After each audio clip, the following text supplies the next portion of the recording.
Oslo, Norway, one of a growing number of places in Europe Muslims have been calling home. And like many in such communities, Norway's Muslims are battling to keep their youth from the clutches of groups like the Islamic State. I usually describe these leaders of these groups as the world's best social workers. An activist reaching out on social media, Yosef Bartho Asadik, was once himself recruited by extremists. He spoke to VOA via Skype. These youth, they need something every day. It's impossible for a mosque to have all these other activities. Experts say Muslim communities in Europe face several challenges. They're often split along ethnic lines.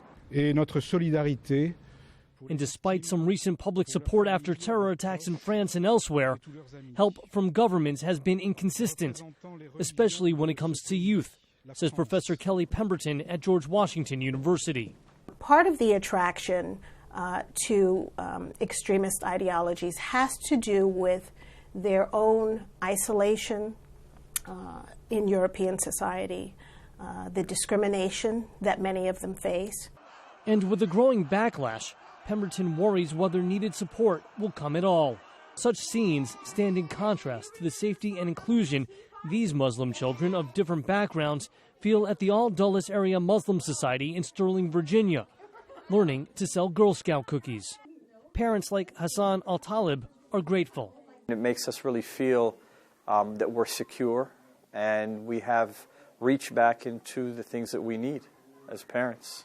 Centers like this one, offering lots of activities, are seen as a sign of the success Muslims have had in America.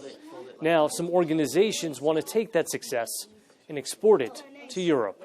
One such group is the Islamic Society of North America's Office for Interfaith and Community Alliances, led by Saeed Saeed, who argues Muslim communities in Europe must also step up. Speaking different languages, keeping themselves tied to their original countries, and not making an extraordinary effort. It's not an easy thing to redefine their identity. Saeed's made several trips to Europe to establish contacts and try to help. The worry is that for some young Muslims, time may be running out. If they are disgruntled, if they are disaffected, there is this other alternative that they get on the internet. It's an alternative that these Muslim families in Virginia hope their children will never be tempted to seek out.